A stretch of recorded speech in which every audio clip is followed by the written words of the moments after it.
చేరుకోనున్నారు. చిలకలూరిపేట వద్ద నిర్వహిస్తున్న ప్రజాగళం సభలో ప్రధాని మోదీ పాల్గొననున్నారు. ఇప్పటికే జనసేన అధినేత పవన్ కళ్యాణ్ సభాస్థలికి చేరుకున్నారు. పవన్ కళ్యాణ్కు జనసేన, టీడీపీ, బీజేపీ నేతలు స్వాగతం పలికారు. దాదాపు 10 ఏళ్ల తర్వాత ఒకే వేదికపైకి ప్రధాని మోదీ, చంద్రబాబు, పవన్ కళ్యాణ్ కనిపించనున్నారు. ఈ సభ నుంచి జనసేన, టీడీపీ, బీజేపీ ఎన్నికలకు యుద్ధ భేరీ మోగించనుంది. సభకు 10 లక్షల మందికి పైగా హాజరవుతారని అంచనా వేస్తున్నారు.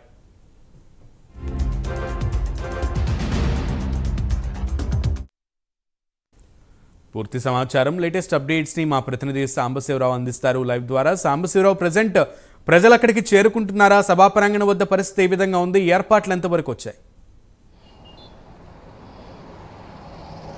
సునీల్, మనం చూస్తా ఉన్నాం జనసేన, టీడీపీ భాగస్వామ్యంలో బీజేపీతో కలుపుకుని మొట్టమొదటిసారిగా జరుపుతున్నటువంటి సభ ఇది. ఈ సభకి సంబంధించి ఇప్పటికీ భారీ ఏర్పాట్లు అనేది చేయడం జరిగింది. గతంలో 3 లక్షలు 4 లక్షలు అంటూ కూడా చేస్తున్నటువంటి ఏదైతే సేకరణ ఈరోజు ఏకంగా 6 నుంచి 7-8 లక్షల వరకు కూడా ఇక్కడ జనం పట్టే విధంగా ఏర్పాట్లు అయితే చేయడం జరిగింది. ముఖ్యంగా మనం చూసినట్లయితే కృష్ణా, గుంటూరు, అటు ప్రకాశం మరియు నెల్లూరు, ఇటు చుట్టుపక్కల ఉన్నటువంటి ప్రాంతాల నుంచి అంతా కూడా భారీగా, అంటే ఉమ్మడి 4 జిల్లాల నుంచి కూడా భారీగా ఇక్కడ జన సమీకరణ అయితే జరుగుతూ ఉంది. మొత్తం మీద మనం చూసినట్లయితే పార్కింగే ఒక 100 ఎకరాల ప్రాంగణాన్ని కూడా ఇచ్చినట్టుగా కూడా చెప్తా ఉన్నారు. మొత్తం 4 చోట్ల ఏర్పాటు చేయడం జరిగింది. ప్రస్తుతం మనకి ఇప్పుడే అందుతున్నటువంటి బ్రేకింగ్ న్యూస్ ఏదంటే, ఇప్పుడే గన్నవరం ఎయిర్పోర్ట్కి అయితే నరేంద్ర మోడీ చేరుకున్నటువంటి పరిస్థితి. నరేంద్ర మోడీ ఏదైతే ప్రత్యేక విమానంలో ఆయన ఇక్కడికి గన్నవరం ఎయిర్పోర్ట్కి చేరుకోవడం జరిగింది. ఆయన ఇక్కడి నుంచి ప్రత్యేక హెలికాప్టర్లో మరి కాసేపట్లో, అంటే ఇప్పటికే అక్కడ ఆయనకి స్వాగతం పలికేందుకైతే మాత్రం అటు టీడీపీ నుంచి 5, జనసేన నుంచి 5, బీజేపీ నుంచి 6 వ్యక్తులు అయితే అక్కడ ఆయన స్వాగతం పలికేందుకైతే సిద్ధంగా ఉన్నారు. అక్కడ గ్యాలరీలో వారు ఆయన స్వాగతాన్ని స్వీకరించిన తర్వాత నేరుగా హెలికాప్టర్ ద్వారా సభా ప్రాంగణానికి అయితే, అంటే ఇక్కడ నుంచి 20 మినిట్స్లోనే, అంటే సుమారు 4:45 గంటలకల్లా ఆయన అక్కడ చేరుకునేటువంటి అవకాశం ఉంది. 5 గంటలకి ఆయన సభా ప్రాంగణం మీదకి వెళ్ళేటటువంటి అవకాశం ఉంది. తదనంతరం ఆయన జాతిని, ఆంధ్రప్రదేశ్ ప్రజలను ఉద్దేశించి అయితే మాట్లాడినటువంటి పరిస్థితి. మొత్తం మీద ఈ యొక్క సమావేశానికైతే ప్రధానమంత్రి నరేంద్ర మోడీ రావడంతో చాలా కొత్త కళని సంతరించుకుందని చెప్పుకోవచ్చు. అంటే నిన్న మొన్నటి వరకు కూడా జనసేన, బీజేపీ, టీడీపీ జెండాలు కనబడేవి. ఈరోజు జనసేన, టీడీపీ జెండాలు కూడా, బీజేపీ జెండా కూడా కలిసినటువంటి పరిస్థితి. మొత్తం మీద ఆంధ్రప్రదేశ్లో 3 పార్టీలు కలిపి వైసీపీ ప్రభుత్వాన్ని గద్దె దింపేందుకైతే ఈ యొక్క సభను ఏర్పాటు చేస్తున్నటువంటి పరిస్థితి.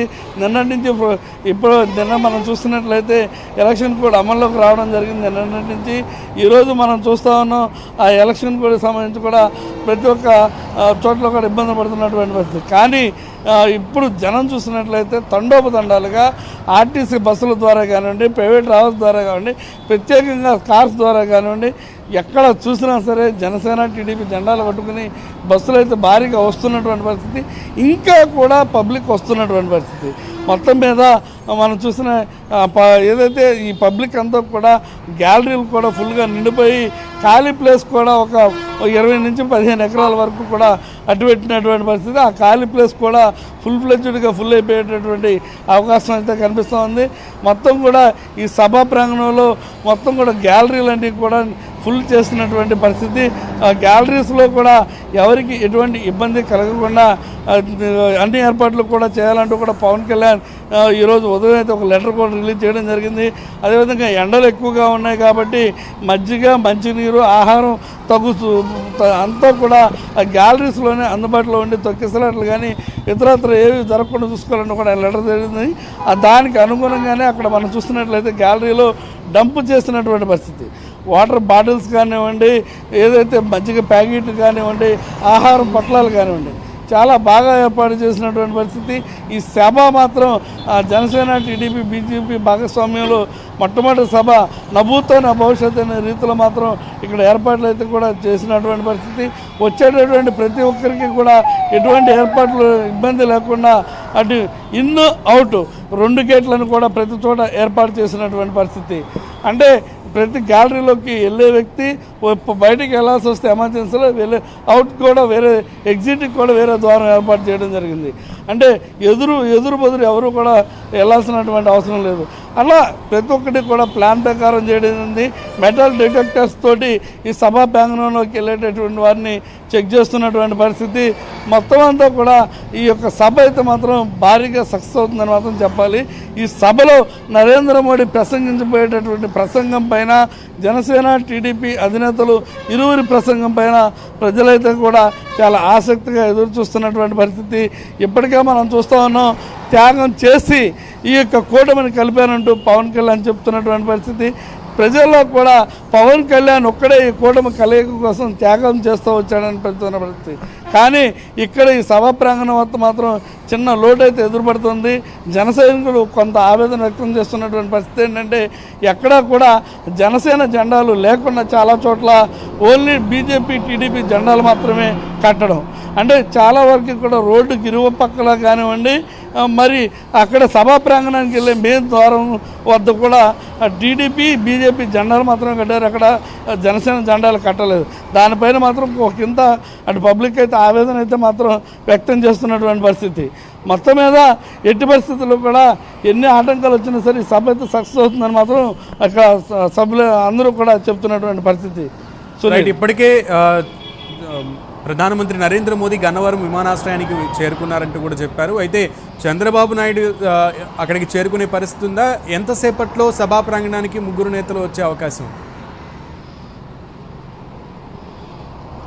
ఇప్పటికే పవన్ కళ్యాణ్ అయితే అక్కడ చేరుకున్నారు సునీల్. ఇంకా చేరవలసింది చంద్రబాబు నాయుడు, నరేంద్ర మోడీ వచ్చే టైం కల్లా కూడా చంద్రబాబు నాయుడు కూడా అక్కడ ఉంటారని కూడా తెలుస్తూ ఉంది. మొత్తం ముగ్గురు నేతలు కూడా ఇన్ టైంలోనే అక్కడ చేరుకుంటారు. అంటే ప్రత్యేకంగా వీరైతే ఎక్కడి నుంచి కూడా రోడ్డు మార్గంలో వెళ్ళేటటువంటి అవసరం లేదు. అంతా కూడా హెలికాప్టర్స్ అక్కడ ల్యాండ్ అవ్వడానికి అయితే అన్ని ఏర్పాట్లు కూడా చేయడం జరిగింది. కాబట్టి హెలికాప్టర్స్ ద్వారా వస్తారు కాబట్టి ఎక్కడ ట్రాఫిక్ అనేది ఇబ్బంది అయితే ఉండదు. కాబట్టి మరి కాసేపట్లోనే ఎగ్జాక్ట్గా 5 కల్లా పూర్తి సభ మాత్రం స్టార్ట్ అవబోతూ ఉంది. మెయిన్ వక్తలుగా ఉన్నటువంటి చంద్రబాబు, పవన్ కళ్యాణ్, మోడీ ముగ్గురు కూడా ప్రసంగించి ఒకే స్టేజ్ పైన చేయి కలుపుకుని ప్రజలకు సందేశాన్ని ఇచ్చేటటువంటి టైం అయితే మాత్రం ఇంకా ½ అన్ అవర్లో మాత్రమే స్టార్ట్ కాబోతుంది. Sunil. Right Sambasivarao, thank you. తిరిగి ఎన్డీఏ కూటమి ఆధ్వర్యంలో జరుగుతున్నటువంటి అతి గొప్ప సభ ఇది.